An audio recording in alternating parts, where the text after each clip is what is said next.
Bom dia, irmãos. Tiago falou para eu ser como uma espada. Aí quem conhece a piada, né? Meu pai um dia assistiu uma aula e aí a gente estava assim muito cansativa a aula e a gente não sabia a hora que ia terminar e tal. E aí a gente foi até saindo da aula, no meio da aula, assim, nem conseguiu terminar. E aí meu pai ficou até o final da aula, desse irmão que estava dando a aula. E aí ele chegou até nós, né? E a gente pensou assim, ele vai brigar, né? Porque a gente saiu antes da aula terminar, vai dar mó sermão agora, né? Ele virou para a gente e falou assim, essa aula foi como uma espada, né? Aí a gente, nossa, será que ele gostou? Longa e chata. Então o Tiago mandou eu ser como uma espada essa manhã. Gente, ano de 2023 começou, uhul! Quem está animado? Eu não sei vocês, né? Mas eu fui pega pela magia do ano novo. Vocês sabiam que tem a magia do ano novo? A gente ficou rindo, né? Porque lá no nosso prédio, no condomínio, quando você pega o elevador, tinha lá as mensagenzinhas de Natal. E aí falava de Jesus Cristo, não sei o quê. E aí, no final, que o Espírito natalino te abençoe. Gente, nossa, confusão. Mas, além do Espírito natalino, tem a magia do ano novo. Que é o quê? É a magia de fazer as metas, como é que chama? Resoluções. Tem as metas e resoluções de ano novo, e eu adoro. Eu amo, eu sei que tem gente que vira os olhinhos, né? Tipo, nada a ver, só um dia que passou e virou outro dia. Mas eu amo o ano novo, gente. Deu 31 de dezembro, deu restart. Dia 1º de janeiro é ânimo novo, força. Eu sou assim, eu sei que as pessoas são diferentes. Meu marido virou o ano dia 15 de dezembro. 15 de dezembro ele falou, pronto, esse ano já acabou, é ano novo para mim. Mas eu fui pega literalmente pela magia do ano novo. Em dezembro, no mês de dezembro, eu experimentei toda a minha força, ânimo, inteligência, capacidade cerebral esgotando. Chegou até assim, ó, espremeu. Não havia espaço, eu tentei. Eu não consegui nem sequer começar um livro novo. E olha que é uma das coisas que eu mais gosto de fazer, gente, ler ficção, tá?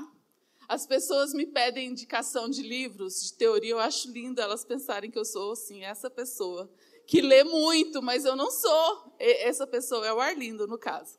Eu leio C.S. Lewis, Larry Crabb e uns outros 3 autores, e é o máximo que eu leio. Mas ficção, você pode me perguntar de tudo, dos russos às literaturas inglesas, às brasileiras, eu amo ficção, mas em dezembro eu simplesmente não tinha espaço mental, capacidade, forças emocionais para começar sequer um bom livro de ficção. E eu estava arrasada. Mas eu sabia que assim que virasse o ano, ô glória! Charles Dickens que me aguarde.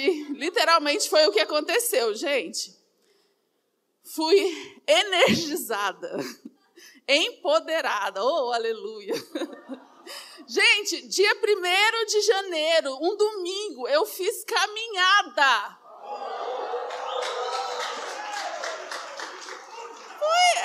É a magia do ano novo, gente. Eu estou falando para você. E continuei. Uma semana de sucesso. Uma semana. Oh, aleluia. Então, eu estou aí com uma semana de bons resultados. E digo mais, com a certeza de que eu não estou sozinha nessa jornada. Gente, eu sei que Deus vai usar, inclusive, dos meus fracassos, porque eu sou inconstante. E eu sei, eu tenho essa certeza no meu coração, o que é diferente, porque todos os anos eu tenho tudo isso, mas eu tenho também a sensação de que eu estou sozinha nessa jornada, mas de alguma forma, nesse ano de 2023, eu estou com a certeza de que Deus está comigo, não para me levar ao sucesso total de todas as minhas metas e resoluções, mas para fazer até o meu fracasso cooperar para o meu bem. Eu ia falar uma coisa e fugiu aqui da minha cabeça. Eu queria só falar uma coisa que para mim é significativa e interessante, que 2023 está fazendo exatamente 20 anos que eu vim para São Paulo. Eu mudei para São Paulo em 2003 para fazer o CPP. Então, eu fui lá para a cidade de Montemor, uma garota lá do interior de Goiás, nessa aventura de desbravar São Paulo. Minha mãe ficava assim, filha, quem diria, né, que você ia estar dirigindo por essas rodovias tão grande, né, filha?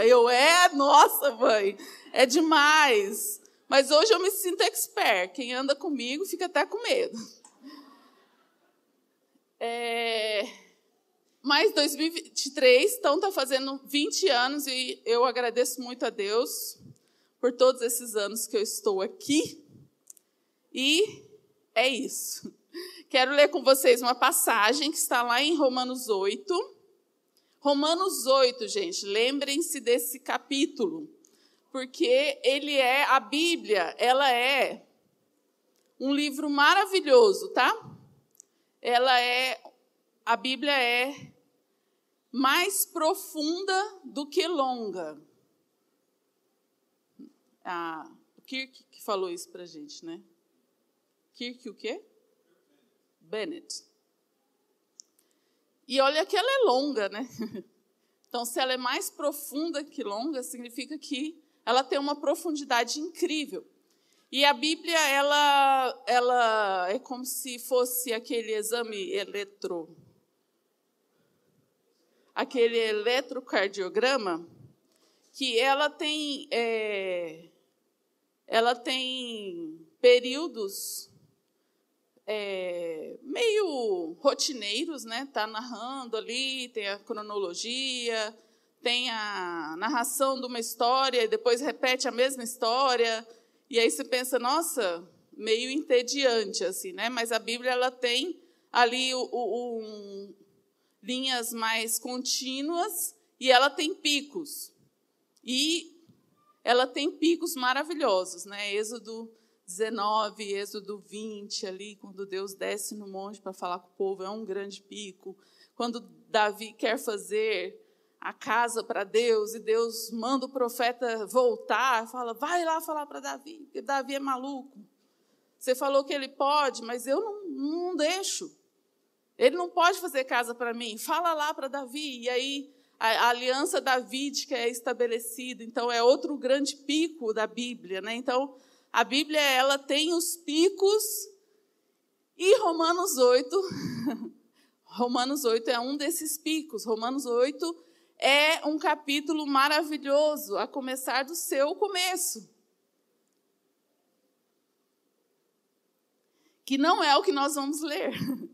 Mas o início do capítulo, ele já é maravilhoso. Assim, se você só se lembrar do primeiro capítulo de Romanos 8, que vai falar nenhuma condenação há, e é logo depois de Romanos 7, que é um capítulo muito pesado, assim, né, que todo mundo se identifica, todo mundo se enxerga ali em Romanos 7, que está falando, o bem que eu quero eu não faço, o mal que eu não quero, esse sim eu faço, e eu encontro aqui o pecado habitando em mim, miserável homem que sou.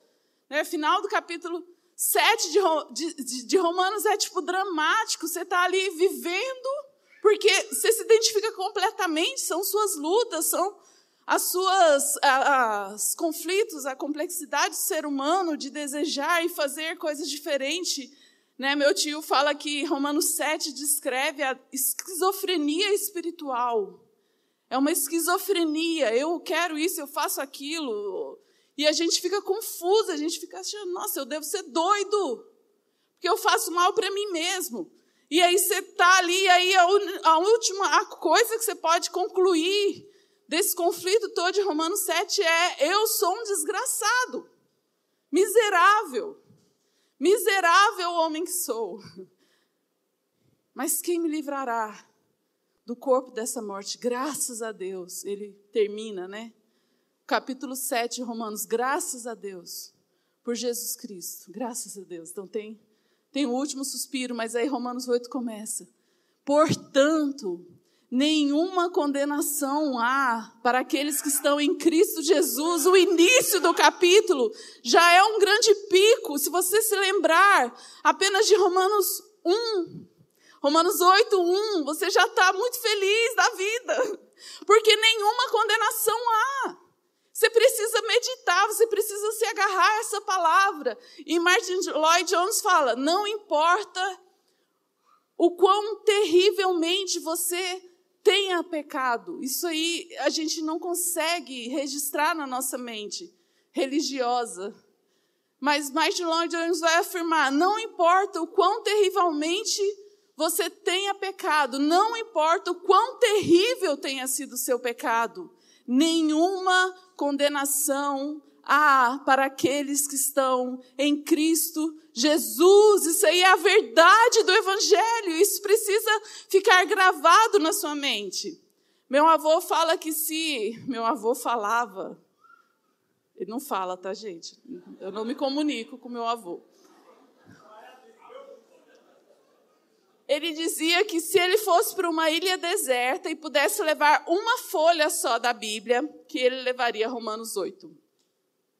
Romanos 8 é o capítulo, tá? Para ele.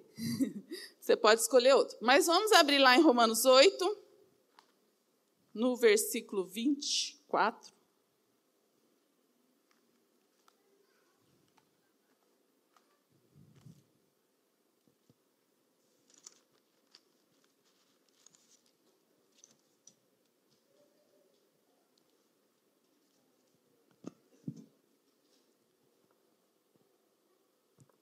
Romanos 8, 24 vai dizer o seguinte: porque fomos salvos na esperança.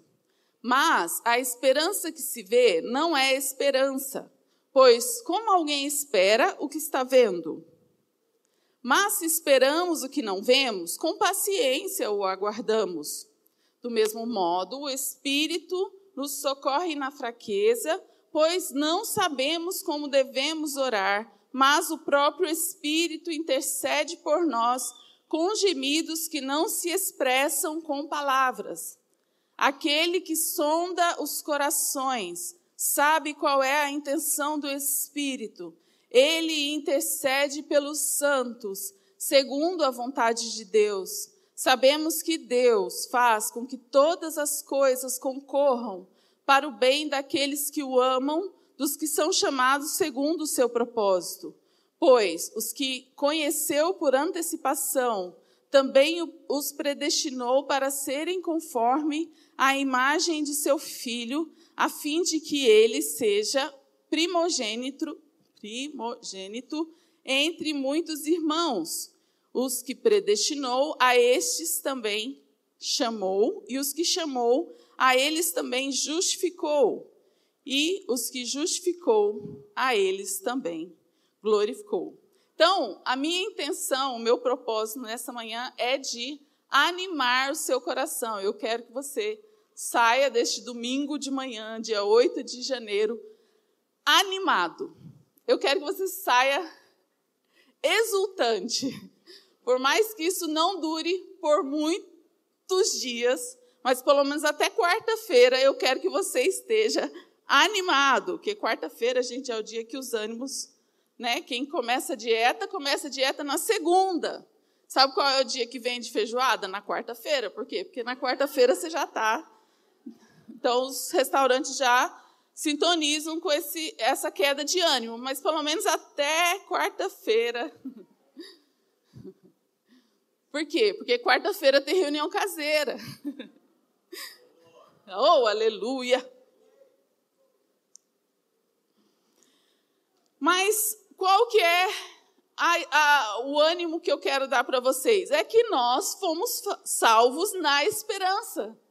Nós somos salvos na esperança. E a esperança não tem a ver com aquilo que a gente vê. E isso aí vai ser sempre um contraste na Bíblia. E Paulo gosta desse tema.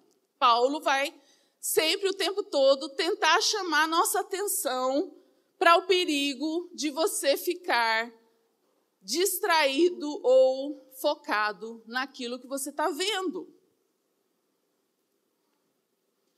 E ele vai dizer, gente, o que a gente não vê deu origem ao que a gente vê. E aquilo que a gente vê vai passar, mas aquilo que a gente não vê é eterno. Então, ponha os seus olhos naquilo que você não vê. E aí, nesse momento aqui, Paulo está querendo dizer, e aí é importante, né, gente? A gente está no ano de 2023, eu estou com todo esse ânimo e tudo mais, mas eu sei que existem muitos corações tristes, decepcionados por causa do quadro que nós estamos vivendo no Brasil. E aí, eu quero te dar uma notícia, mas lembra, minha intenção é te deixar animado, mas pode não parecer.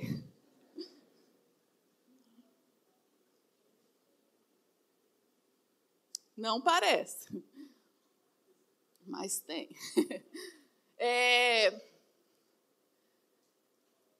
Por que eu quero te dar primeiro a má notícia? Que é previsto na Bíblia, tá? Está previsto que as coisas só vão piorar. E por mais que a gente leia a Bíblia e saiba disso, quando elas começam a piorar, nosso coração é tentado a ficar com medo.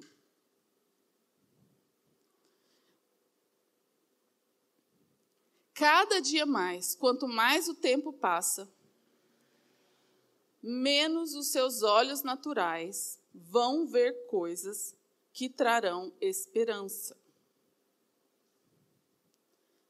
Mais e mais, nós teremos diante de nós circunstâncias contrárias à nossa fé.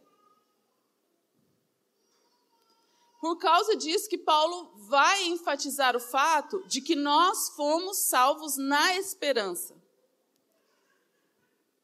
Nós fomos salvos não naquilo que nós estamos vendo, porque esperança tem a ver com aquilo que nós não estamos vendo. E se você colocar os olhos naquilo que você está vendo, por mais que você seja uma pessoa afortunada, abençoada, tudo aquilo que você está vendo é inseguro, porque é perecível. Então, não importa não importa. Gente, vocês já estão desanimados. Eu queria que vocês ficassem aqui comigo na fé de que a gente vai ficar animado no final. Não importa se a sua situação é de 300 mil reais no banco ou de 300 reais.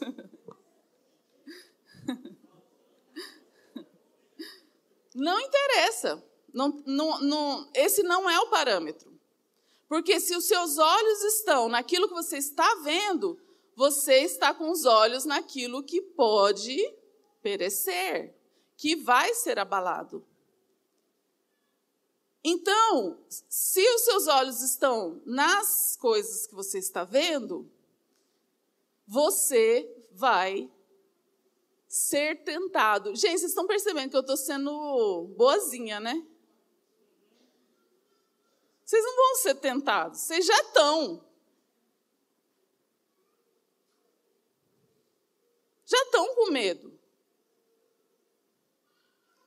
E versículos antes do que a gente leu a partir do 24. No versículo 15 de Romanos 8 vai dizer: nós não recebemos espírito de escravidão para voltarmos para o medo. Por que você está voltando a ter medo? Esse não é a realidade da nova vida. Nós não recebemos espírito de escravidão para ter medo. Romanos 8, versículo 15. E aí ele finaliza dizendo: nós recebemos o Espírito, com letra maiúscula, de adoção, que clama, Abba. Entende a diferença? E é exatamente a diferença que Jesus vai fazer em Mateus 6, versículo 32, ele vai dizer: são os gentios, ou em outras versões, são os pagãos que se preocupam com todas essas coisas. Que coisas? As coisas que a gente vê. O que comerei, o que beberei, o que eu vestirei. Mas vocês têm Pai. E aí é isso que Romanos está querendo dizer. Você não recebeu espírito de escravidão.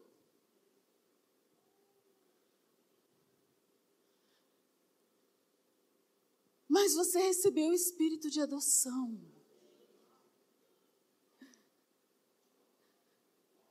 Tem uma música recente do Antônio Cirilo que fala: como um pássaro livre, com medo do espantalho, por não saber que ali não há perigo.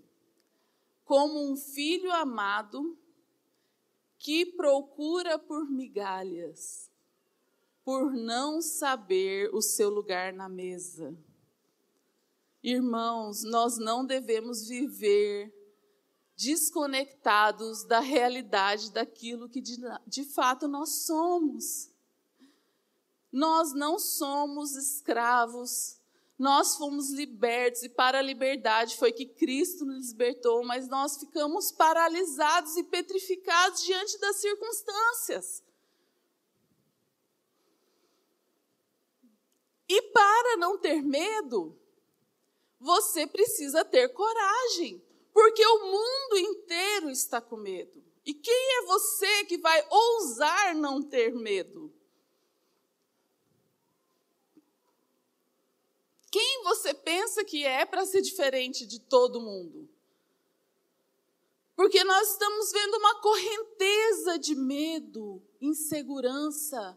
As pessoas, elas não estão vivendo, elas estão simplesmente reagindo à insegurança. E esse não é o nosso chamado. Nós fomos chamados para a vida. Nós fomos chamados para viver. Nós fomos chamados para ser exuberantes em vida.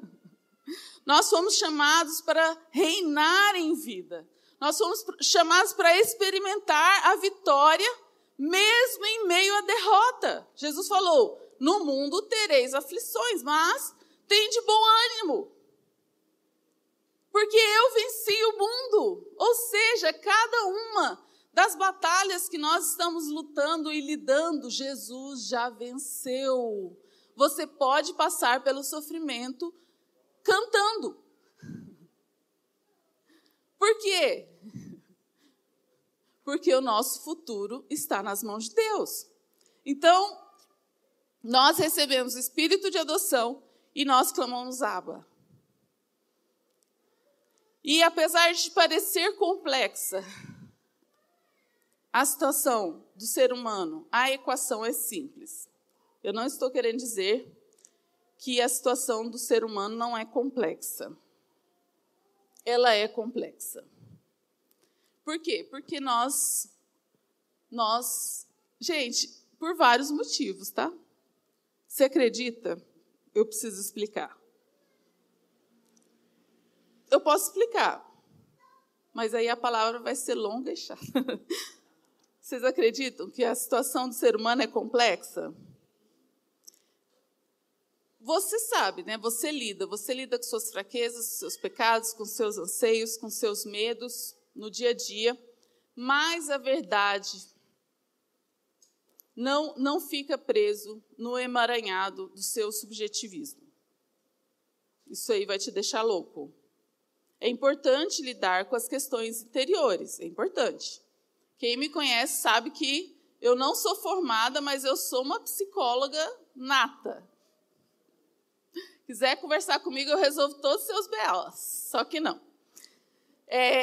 Mas assim, eu não sou contra lidar com as nossas questões interiores, mas a verdade, quem determina não é a confusão do seu interior. O que determina a verdade não são os seus sentimentos. O que determina a verdade não é a limitação da sua mente e dos seus pensamentos. O que determina a verdade é a palavra de Deus. E por mais que pareça complexo, a equação é simples.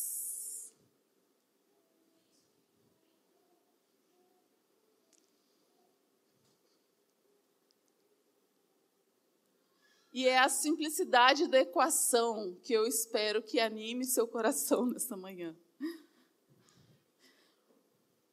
O Espírito Santo habita em nós. Versículo 26. Ele nos socorre na nossa fraqueza. Nós não sabemos como orar, mas o próprio Espírito intercede por nós, com gemidos inexprimíveis.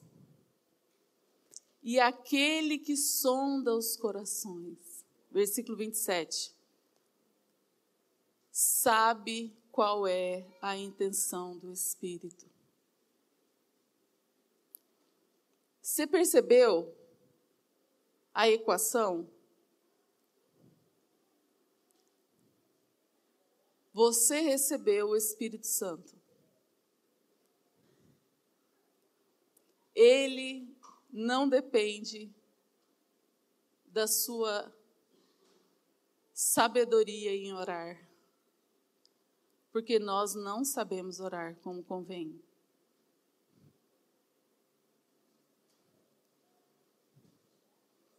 O Espírito Santo intercede por nós. E aquele que sonda os corações sabe qual é a intenção do Espírito. Gente, você percebeu que você não tem saída? Tem alguém dentro de você que não depende das suas palavras. E ele intercede por você. E ele intercede por você em que direção? Ele intercede por você na direção da presença de Deus. Ele intercede por você na direção de te conformar à imagem de Cristo. Ou seja, você tem dentro de você o Espírito Santo, você tem o próprio Deus morando dentro de você. E Deus faz todo o trabalho, porque Ele não depende das nossas palavras. Gente, quantas vezes nós separamos tempo para orar e nós simplesmente ficamos envergonhados porque nós não sabemos como orar.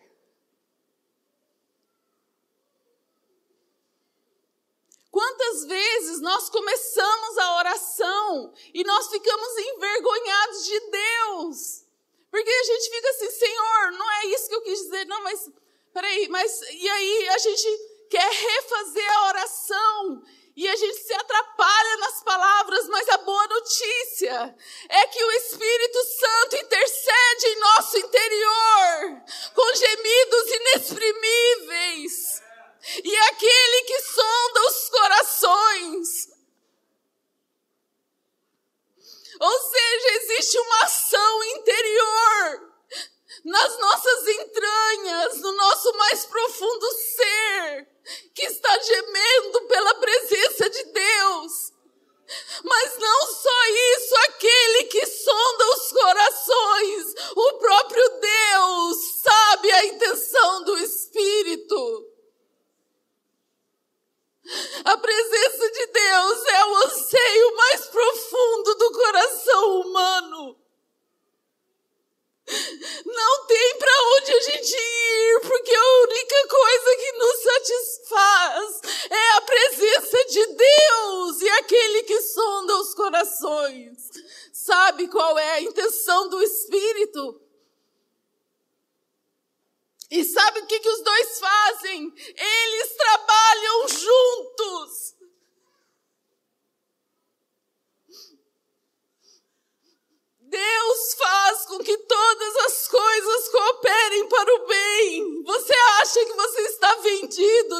vida. Você acha que as coisas estão acontecendo por acaso na sua vida? Não existe nada acontecendo por acaso. Deus é o Senhor das circunstâncias.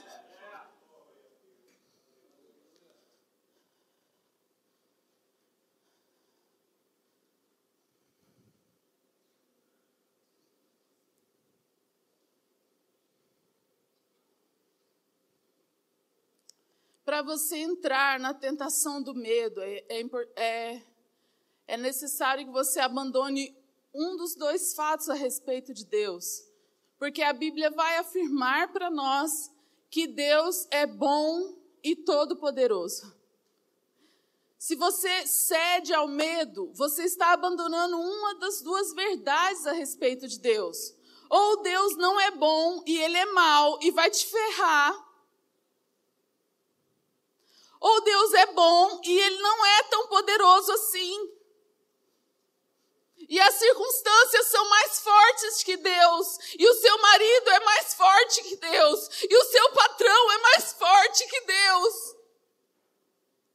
Você vai precisar abandonar uma dessas duas verdades. Porque o que a Bíblia descreve para nós é que Deus, Ele é bom e todo-poderoso. Não existe ninguém que manda em Deus. Não existe ninguém acima de Deus.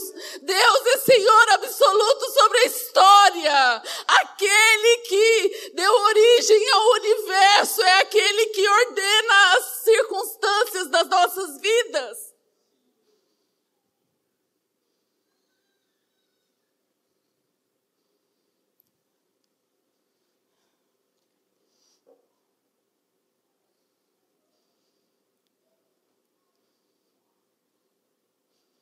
E aí eu falei que a equação é simples, porque existe uma força incrível habitando dentro de você e o nome dela é Espírito Santo. Ele é Deus e Ele é uma pessoa e Ele intercede em nosso interior. E Ele está falando assim também. Por que assim também? Porque nos versículos anteriores Ele vai dizer que a criação geme e aguarda.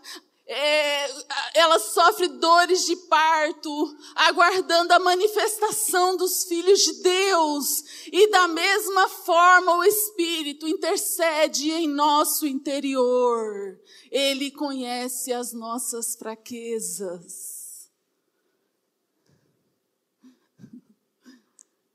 Gente, a pior furada é o crente querendo ser bom. É o crente querendo ser forte. Porque a quem você está querendo enganar?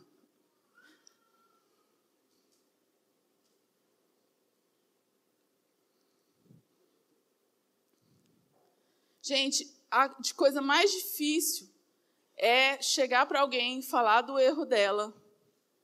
E ela escapola igual um sabonete. Por quê? Porque ela não conhece a própria fraqueza. E isso é uma contradição. Se você é cristão,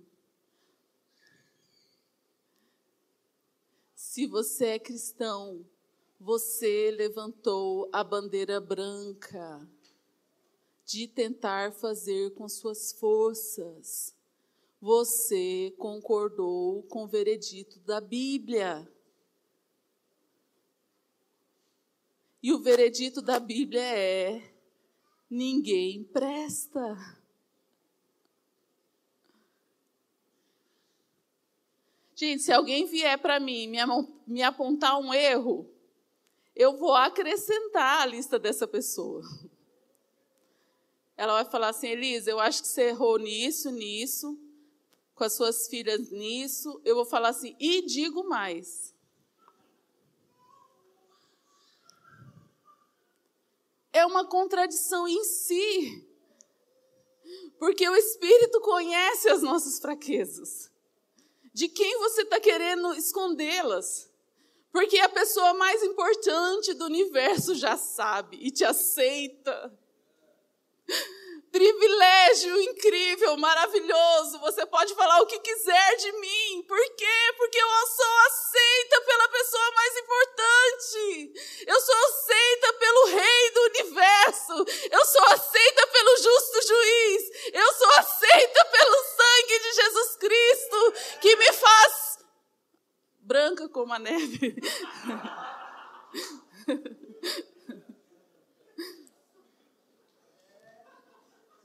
O Espírito Santo conhece as nossas fraquezas. Você não precisa esconder. Você não precisa se justificar. Você pode ser livre para ser quem você de fato é. E você é ruim.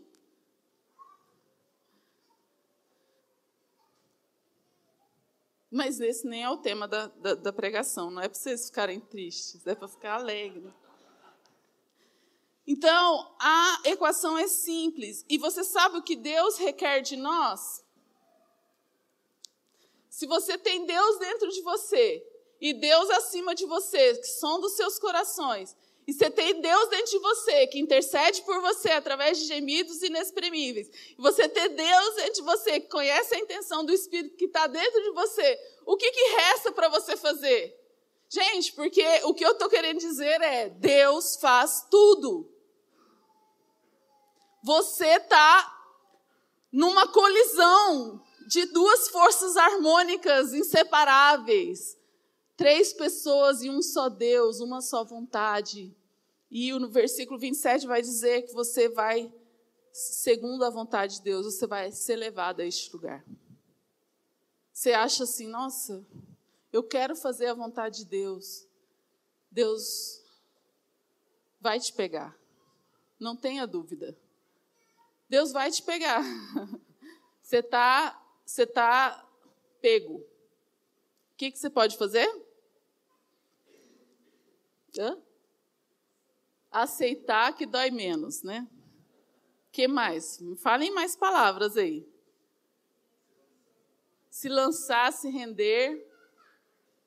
Pode falar alto essa palavra que vocês falaram baixinho. Não. Nada! O que você pode fazer? Se alguém estiver anotando, coloque em letras garrafais. NADA. O que você pode fazer? Nada. O que você vai fazer? Não é nada. Porque o que você vai fazer não é o que você deveria fazer. O que você vai fazer não é o que resta para você fazer.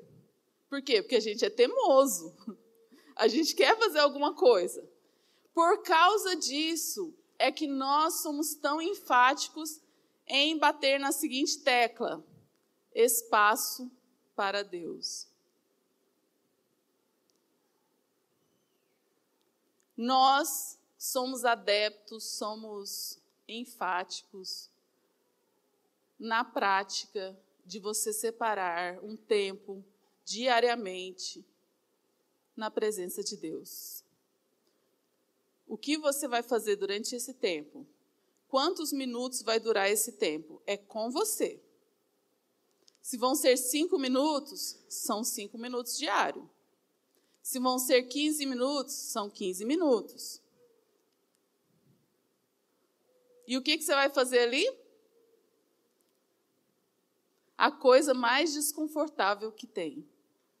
Nada.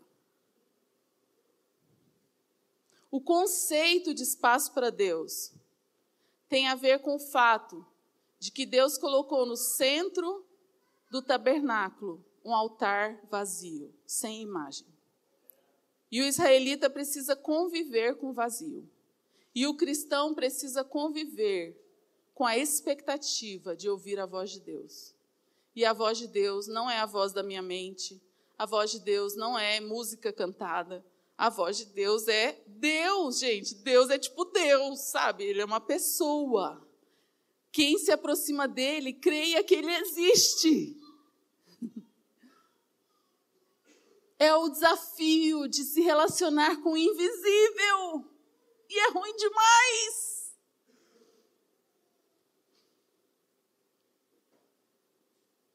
Porque a gente quer ver, a gente quer fazer, mas parar é ruim.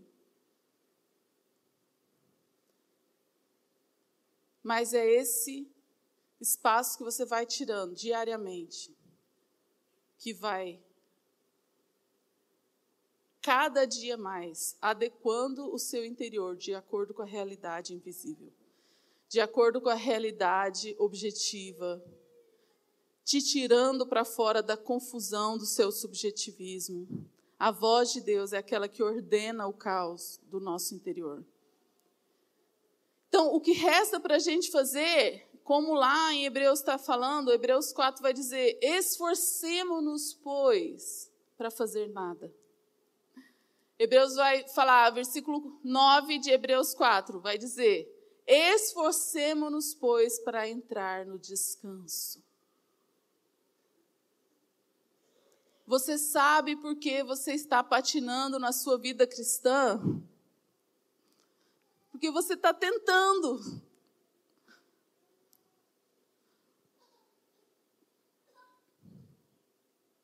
Porque você está complicando aquilo que é simples.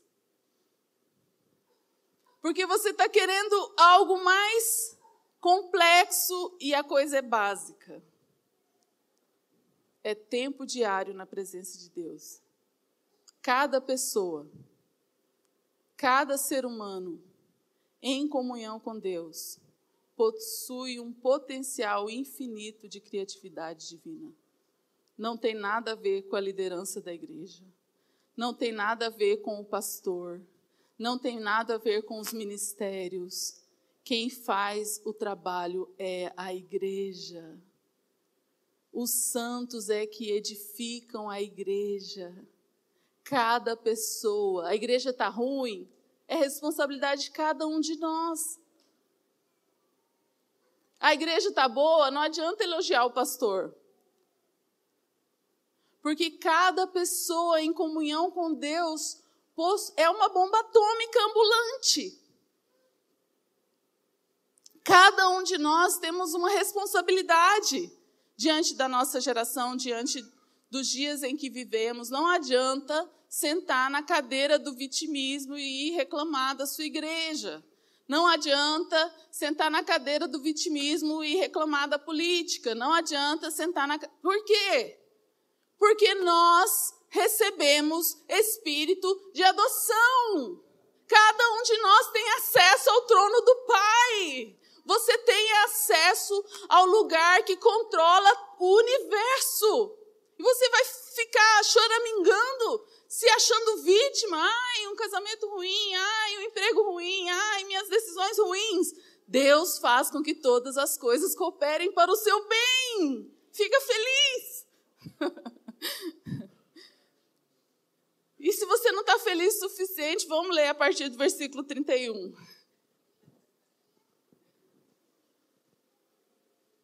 Quem está fazendo tudo é Deus. Então, só nos resta ficar muito alegres e com esperança. Nós fomos salvos na esperança. Portanto, que poderemos dizer diante dessas coisas? Se Deus é por nós, quem será contra nós? Aquele que não poupou nem o próprio Filho, mas, pelo contrário, o entregou por todos nós, como não nos dará também com Ele todas as coisas? Se você tem Jesus, Ele sabe de tudo que você necessita, Ele é o seu pastor, Ele te deu a coisa mais preciosa. Como não te dará também todas as coisas? Quem trará alguma acusação contra os escolhidos de Deus? Deus é quem os justifica. Quem os condenará? Cristo Jesus é quem morreu, ou pelo contrário, quem ressuscitou. Dentre os mortos, o qual está à direita do Pai, de Deus, e também intercede por nós. Mais uma intercessão. Quem nos separará do amor de Cristo? Será tribulação, angústia, perseguição, fome, privação, perigo, espada? Como está escrito, por amor de ti, somos entregues à morte todos os dias. Fomos considerados como ovelhas para o matadouro, mas em todas essas coisas somos mais que vencedores por meio daquele que nos amou. Pois tenho certeza de que nem a morte, nem a vida, nem anjos, nem autoridades celestes, nem coisa do presente, nem do futuro, nem poderes, nem altura, nem profundidade, nem qualquer outra criatura poderá nos separar do amor de Deus que está em Cristo Jesus, nosso Senhor.